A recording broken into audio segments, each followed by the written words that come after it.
She would not get to do I know that my Redeemer liveth. Her first thought was it was the raccoon. That's it. God sees, God notices. I should have gone back and helped that raccoon. God notes our little cruelties. Well, she was heartbroken.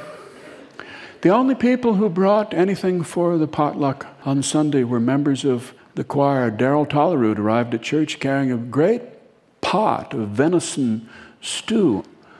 Gladys faked 5 loaves of bread that she wrapped up in tinfoil and she brought to church on Sunday morning for the potluck, driving this little red Chevette. She lay awake on Saturday evening, wishing that she could sing I Know That My Redeemer Liveth, thinking about the grandchild on the way, listening to her husband who snores like a truck in low gear. And to her, half asleep, half awake on Saturday night, it sounded like a raccoon in agony. It sounded like an animal who's been struck and mortally wounded, lying in the ditch, calling out for help, for anybody. She couldn't bear it any longer. She got up. It was the middle of the night. She put on her coat over her nightgown and she got into that Chevette and she drove an hour and a half into where there's a 24-hour gas station and convenience store, and she bought a whole carton of Butterfingers, and she bought a whole box of frozen hamburgers that she warmed up in a microwave in the convenience store, and she headed back down the road towards that spot where she'd hit the raccoon on Thursday evening. And she stood there in the light of her headlights and she stripped the paper off all of these Butterfingers and she hurled them out into the field, and she left one by the side of the road and she tossed out all of these warm hamburgers out for this raccoon in hopes that if it needed food, now at last she had done something.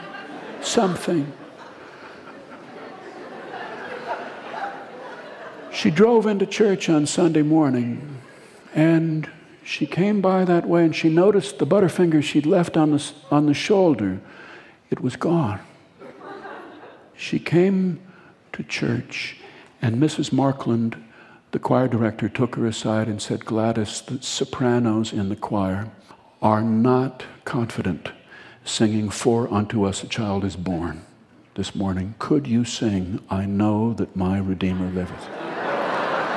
Gladys said, yes, I could. In my sleep, I could. In my sleep. So it was a quiet Advent service. And then Gladys Anderson stood up and she sang her beautiful song.